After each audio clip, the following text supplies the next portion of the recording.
واده داسې شی دی چې دا د ټولو پیغمبرانو طریقه او سنت دی د آدم علیه السلام نه واله د حضور پاکه پورې چې څومره پیغمبران دي ټولو ودونو کړي دي ما سوا د دوه پیغمبرانو په هغه دوه کې یو عیسی علیه السلام دی چې هغه جمدی الله اسمان ته پورته کړی او بیا د قیامت نه پس به راکوزېږي او بنا بر قول راجحه اب هم ګورې واده کوي یو پاتې شو یحیی علیه السلام هغه له خدای پالکانه پیغمبري ورکړی د څلوېښتو کالو نه مخکې اکثرو پیغمبرانو ته 40 سال کې پیغمبري میله او دله پالکانه کې او دې واده ته جوړ شوی نه دی د یو یهودي ظالم بادشاه د لاسه شهید شوی سر یې ترې پرې کړی سر یې اوس هم د بیت المقدس یو غار دی بیت المقدس کې او په هغې کې یو غار دی په هغې کې پروت او د پاسه یې پرې کتبه لګولې ده هذا رأس نبی الله یحیی ابن زکریا علیه السلام چې دا د خدای د پیغمبر د یحیی د زکریا علیه السلام د زوی سر او تنه ولا بل دی ښخه کړی نو واده ته جوړ نه شو باقي د ټولو پیغمبرانو ودونه شوي بیا واده زمون د خپل مبارک پیغمبر خاصه طریقه ده حضور پاک فرمای ان نکاح سنتی واده زما طریقه ده د واده نه به اعراض نه کې که یو سړی اسې ناجوړی واده نه کوي بیا نه خبره لیکن که یو سړی وي مړه دی واده ته پکې څه ضرورت دی واده ته په سپک نظر ګوري نو حضور پاک فرمایي لیس مني من رغب عن سنتي فلیس مني دا زما په لار نه دی روان حضور پاک په خپله ودونه کړي او خدای ول ډېر بچي ورکړي او اوس هم امت ته د واده ترغیب ورکوي چې واده وکړي څه دپاره انساني نسل به زیات شي او د انساني نسل نه علاوه مسلمان به زیات شي او د مسلمانانو کې بالخصوص د حضور پاک امت به زیات شي او چې څومره د پیغمبر امت زیات شي یو سړی دا نیت کوي چې زه واده کوم چې د پیغمبر امت زیات شي نو دا ډېر لوی اجر دی حضور پاک په د قیامت پر فخر کوي چې زما امت په نورو امتونو کې ډېر دی په دې به فخر کوي نو واده د پیغمبر علیه السلام د عزت ذریعه شوه او د هغه د فخر ذریعه شوه څومره ماشومان چې پیدا شي د واده کالکانې کې جینکې وره منځونه به کوي اودسونه به کوي روجې به نیسي ذکرونه به کوي حج به وکړي عمره به وکړي د هغې بچي به دقسې نیکۍ کوي د هغې بچي د هغې بچي د هغې بچي قیامته پورې به ترې څونه جوړېږي دا ټول د واده برکت دی نو واده ضروري دی په وخت واده کول پکار پخوا به زمونږ په دې وطن کې اوس خو ګزاره شو پخوا به زمونږ په وطن کې چې ښه رسېدلې ځوان به شو او ښه بوډا به شو نو بیا به یې وله واده کړه او جینۍ چې به ښه مضبوطه پیغله شوه نو ودوله به نو بیا به یو بچی دو شو نور به نه کېده شکر دی اوس ښه طریقه شوه هلک چې بالغ چې او جینۍ بالغه شي پرېښودل یې نه دي پکار فوري واده پکار واده به چا سره سړی کوي نو واده کې جینۍ دپاره پیغمبر مبارک اصول ښوولي او د هلک دپاره د جینۍ اصول څه دي حضرت ابو هریره ته حضور پاک فرمایي تنکح المرأة لأربع وی خلق چې ښځه کوي په دې څلورو کې یو مقصد په موټي کې نیولی لمالها یا مالداره ښځه ګوري ولجمالها یا ډولۍ ښځه ګوري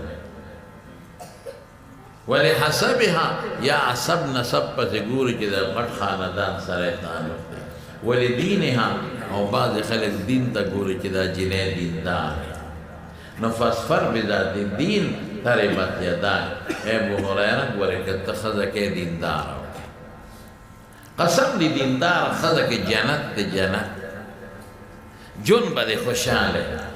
او بېدینه ښځه په دنیا کې دوزخ دی دیندار ښځه چې وکړي جګړې به نه کوي کور به دې د خوشحالۍ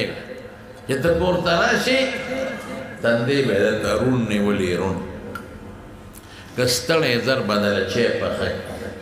بالښت به درته کښېږدي او که ورته وایې ډېر دا ستړی کېدی شي په لاسونو پخپو دله یو دوه لاسونه هم کښېږدي زور هم دله ماشومانو ته به وایي چپ شی باباجي بیمار دی یا ستړی دی چې وده شي وره جنت شو که نه شي کټ به راته سم کړي بستره به راته واچوي خواړه به شور درته نه کړي او چې بېدینه ښځه او ته کور ته راشې نو موټي ته به یې ګورې چې لاس کې یې سره وړی دی او که نه نو که تش راغلی نو تندې به یې تریو کړي تندې به یې ګونجي چې ورور خو مې کاکا خو مې تش لاس راغی څه خیرونه نه په دومره بازارونو راتېرېږي او تاسې ځان سره راونه او نه راته بالښت اچوي نه د لوبه راوړی او که وایې ستړی لاس پې مې خوږېږي او دوه وایي موږ هم ټوله ورځ غنم پاک کړي دي او اوړه مغږلي دي زموږ ځان له لاس خوږېږي که تا له به زورونه کړه او که وایې دا ماشومان چپ کوي دې کوم خوښېږي چېرته یې بوځم دوزخ شو که نه شي خدای بار مې ګوړ وکړ بار مې چاري ووانه سسکوره مې وواله ستړی راغلم او لا جنګ جګړې بېلې کوي چې راشي نو خواښې سره به په جګړه کور کې به جنګ جګړه به جوړه نو دوزخ شو که نه شو این ګور د خواښې سره او خواښې چې دینداره ښځه قسم د خواښې به په سر ګرځی قدر به یې کوي عزت به یې کوي او چې بېدینه نو خواښې ته به هغه څه وایي چې په ډکشنرۍ کې به هغه کنځل نشته کنځل به کوي داسې ده که نه نو دینداره ښځه جنت دی او بېدینه ښځه دا دوزخ دی دوزخ ګوره هغه به د مدینې په دې کوڅو کې چکر روان د خپل رعیت حالت پې معلومه یو ځل د شپې په لاره روانو یو کور کې د یو ښځې مشره ښځې او د لورې یو بل سره باس و دې د واورېد ودرېد چې دا څه باس دی ما ورته وی لورې په دې پیو کې اوبه واچوه هو دا خو مسله ده نو ورته وی مورې حضرت عمر منع کړی چې پیو کې به اوبه نه اچوي دا خو بس دی پوه شو چې دا یو لور ده او بله یې مور ده وی واچوه پیو کې اوبه واچوه وی عمر صاحب منع کړی ده امور ورته وی دلته عمر کم دی امونږ نه څه خبرې او پیو کې د اوبو څه پته نه اوبه دې پکې واچولې که څوک وایي چې پی نري دي نو مونږ یو ګاونډ کې یو پخوا بوډۍ ښځه اوس مړه ده خدای دې وبخښي ما به دې پی وړل سهار چې به مې لمونځ وکړم ما به دې پی وړل نو ما ته یې کور وی پی ډېر نري دي نو هغې ته مې یو ځل وی ما وی ترورې مې پی ډېر زیات نري دي وی ولې دا میخه چې اوبه څکي چېرته ځي دا کوم خوا دی هم دې پی لري کې نو عقل پته نه لري که ته وایې پی نري دي نو پی خو د اوبو نه جوړېږي نه یو ځل مې ورته بیا شکایت وکړ مې پی نري دي مې اوبه یې پکې ډېرې اچولې ما ته ویلې اوبه پلیتې دي څه نو مې زه خو پې اودس نه کوم او نه پې غسل کوم اوبه خو ما کرښته دي پکې وایي ما خدای وواغې چې به قسم خوړه داسې به یم وایي ما خدای وواکه ما پکې اوبه اچولې یاره ملامته شو نو کور مې وایي مې هغې غریبې قسم وخوړه چې ما پکې اوبه نه دی اچولې او تاسو یې اوبه وایي دا ټیک وایي مونږ ته پته ده وایي دا پیو کې اوبه نه اچوي دا په اوبو کې پی اچوي خو د هغې زړه کې دا وه چې مخکې به یې بالټي کې اوبه واچولې نو میخه به یې پې ولشله نو قسم به یې خوړه چې ما اوبه نه دی اچولې دا نو که مخکې اوبه واچوي او که وروست مخکې پی واچوي دواړه ګناه ده اوبه شو نامور ورته وایي عمر دلته کم دی امنګ نه څه خبرېږي الور ورته وي مورې که عمر نشته د عمر خدای خو شته که نه واه د ایمان حضور پاک فرمایي اوه کسه به د قیامت په میدان کې د الله د عرش د سوري لاندې به د بخاري حدیث دی اوه کس هغه سخته ورځ چې نور به یو میل را لاندې شي او دا خلکو دا سرمنې به سوځېږي او په خولو کې به خلک ډوبي اوه کسه به د الله د عرش د سوري لاندې وي یخې هواګانې به پرې لګېږي په هغه اوو کې یو کس دا دی رجل ذکر الله خالیا ففاضت عیناه هغه سړی دی چې الله را یاد شو ځان لدې هېڅوک نشته او سترګو نه یې اوښکې وبهېږي یا الله هېڅوک نشته ته خو یې که نه که زه د جوارو پټل کې او دس ماتوم او یو وږې را مات کړم نو ما نه خو دا پټي والا نه خبرېږي الله ته خو خبرېږي که زه د شپې په تیاره کې لاړ شم او پردې شوتل راورېبم او پردې ګایا راورېبم او را په سر یې کړم هېڅوک خبر نه دي خو الله ته خو یې که ښځې وې مورې که عمر نشته د عمر خدای خو شته که نه بس حضرت عمر فاروق رضی الله عنه د هغه جینۍ خبرې راته پرېوتې څه کور ته راغی سارې بیبي ته وې یاره یو کور مې صحیح کړی دی یو جینۍ پکې ده د خدای نه یریدونکې ده او زما دا بچی دی عاصم د لباسې مواده کوم نو ته لاړه شا کور کې وګوره که جینۍ ورکړي نی نو زه یې د خپل زوی لا غواړم بیبي اعلان نو چې لاړه او معلومات یې واخیستل راله وی نه هغه جینۍ خو یې ورکړې نه ده پېغله ده مې تپوس وکړ ویم دقه دې زوی له کوم بیبي ورته وی هغه خو ګډبانه دي ګډو چیلو والا دی ته خو امیر المؤمنین نو ته به د هغوی لور کې وی ګوره په قلار کښېنه بس ګډه چیلو والا مسلمانان نه دي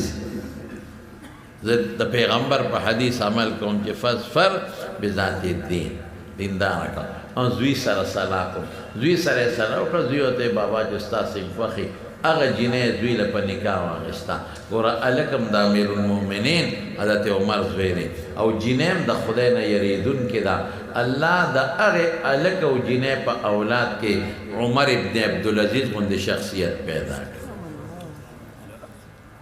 څومره عدل والا بادشاه چې کله بادشاه شو عمر ابن عبدالعزیز نو بیبي ته وایي وایي که دې خوښه چې طلاق دله درکړم بیبي ورته وایي څه چل مې کړی طلاق چې روز خدای راوسته او بادشاه شوې اوس ما له طلاق راکړې څه جرم مې کړی وایي هېڅ جرم نه لرې کړی نو دا روز خو د خدای نه ما غوښته چې د ما خاوند بادشاه شي نو ما له طلاق راکړې وایي نه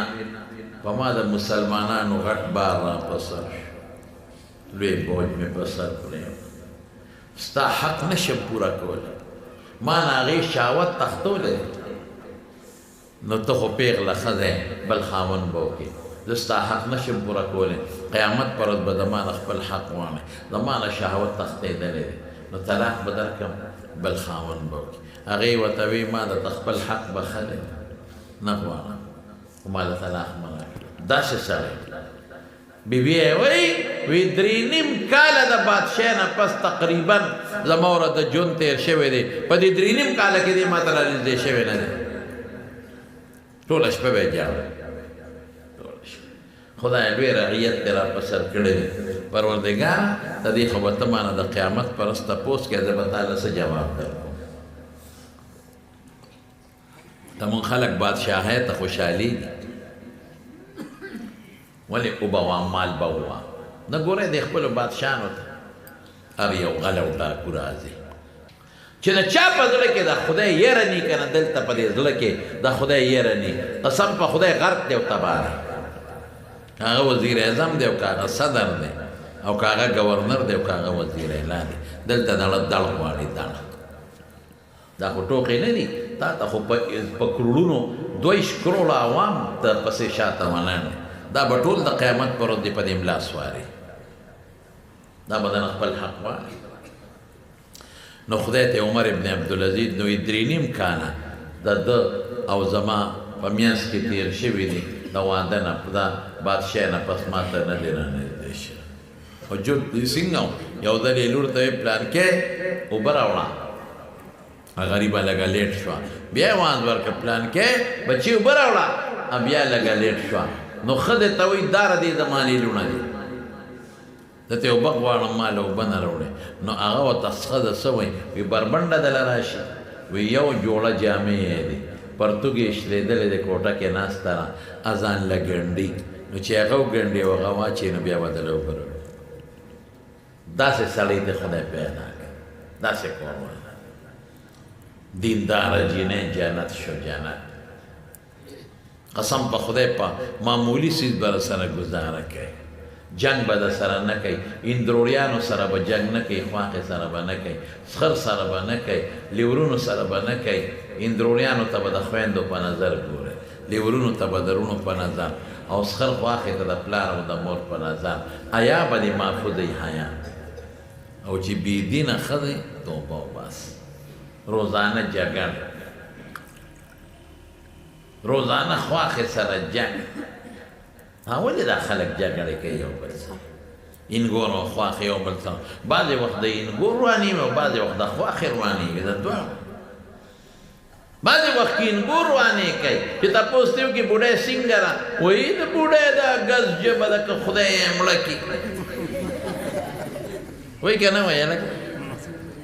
ځکه نه ته تپوس وکړه انګور وایي بوډۍ دی خدای مرداره کړي او دا ګز ژبې ده او بس په اور کې ته ولاړه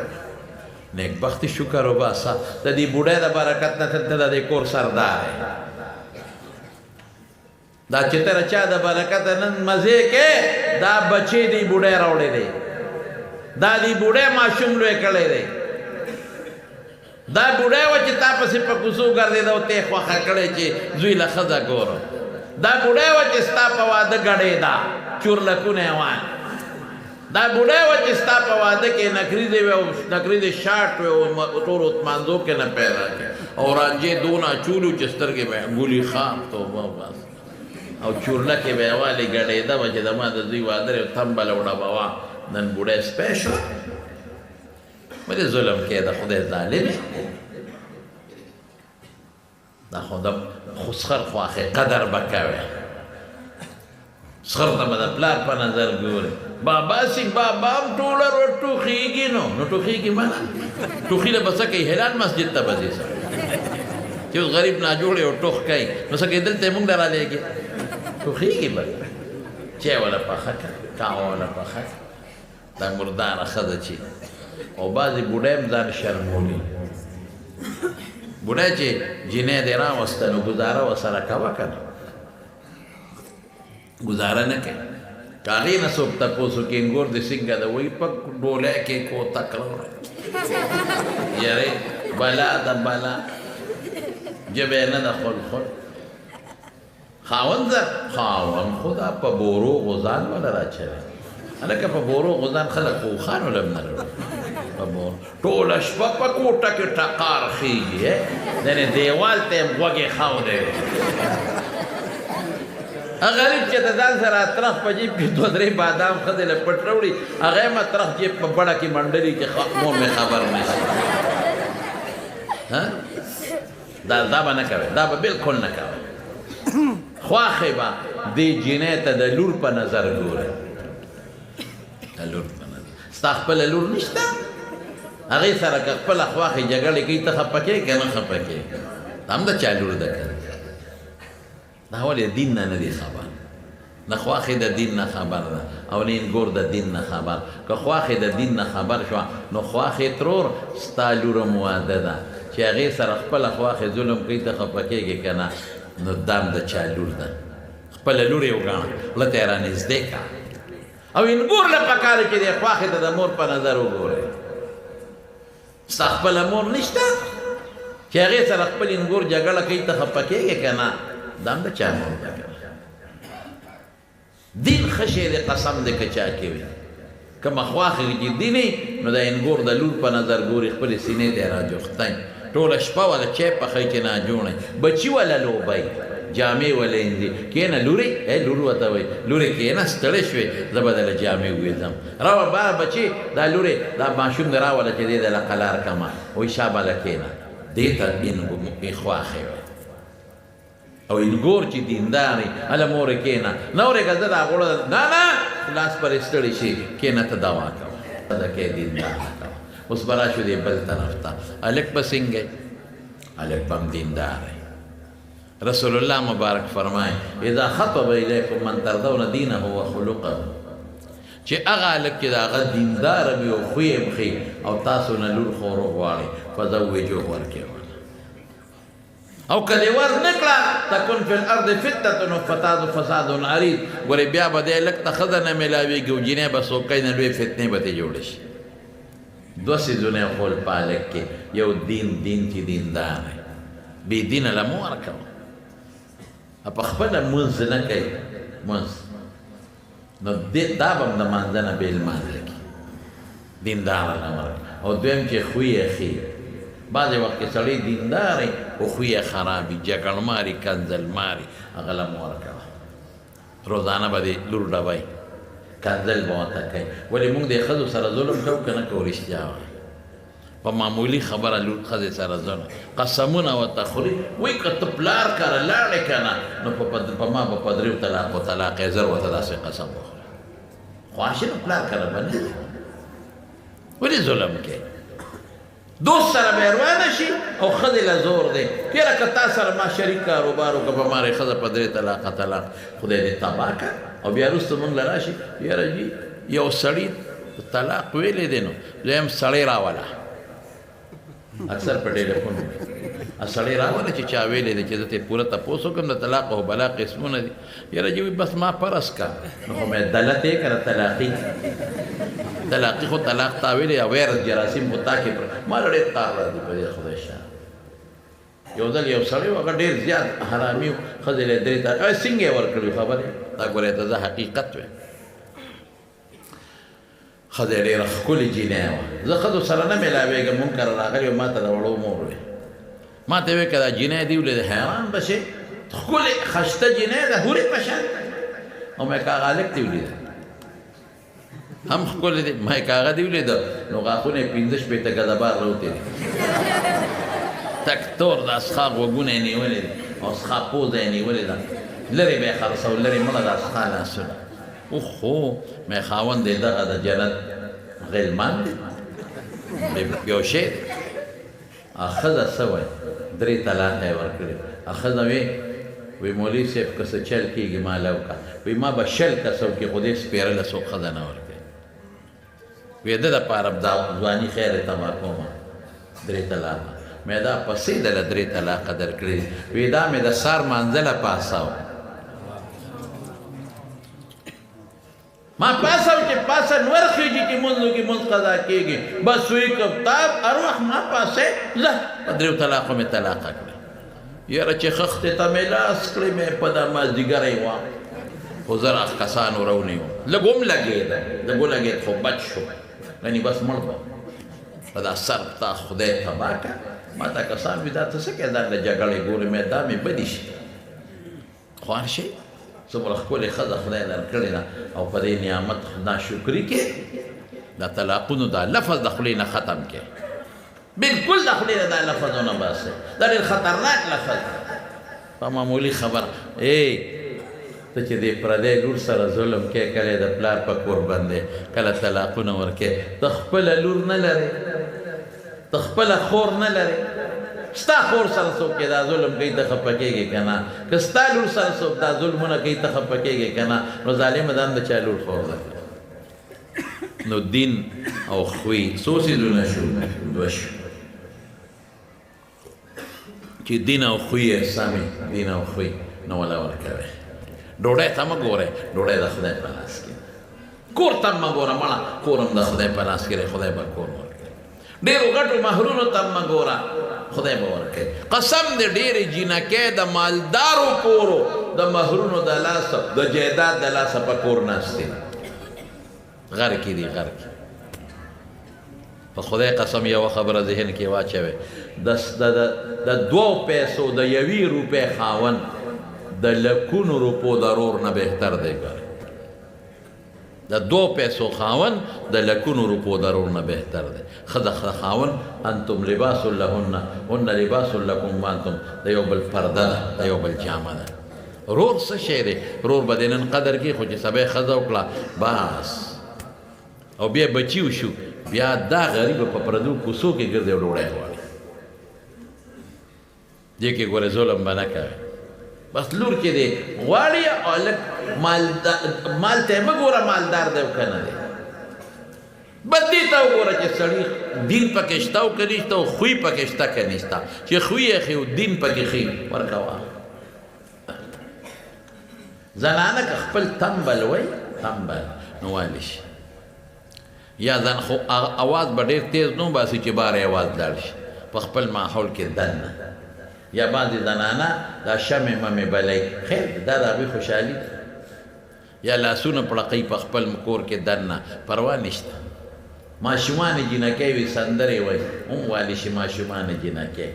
او زنانه به داسې تیز اواز نه وباسي چې بار اواز راوځي او په خپل کور کې خپل ماحول کې خیر دی خوشحالي کولی شي دا لکانو د جینکو دا اختلاط هم ګناه ده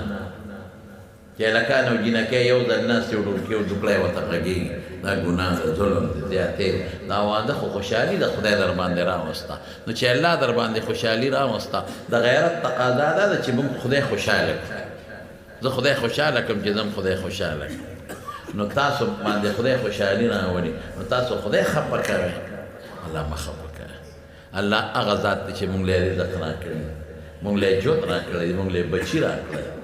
موږ له عزت راکړه موږ له ښکلی صحت راکړه او ښکلی شکل یې راکړه موږ له مسلماني راکړه موږ له قرآن غوندې کتاب راکړه او موږ له د حضور پاک غوندې پیغمبر مبارک راکړه نو موږ به الله خوشحاله ساتو ښه الله به خوشحاله ساتو او په ښادو کې ډمتوب دا څیزونه به ځان ساتئ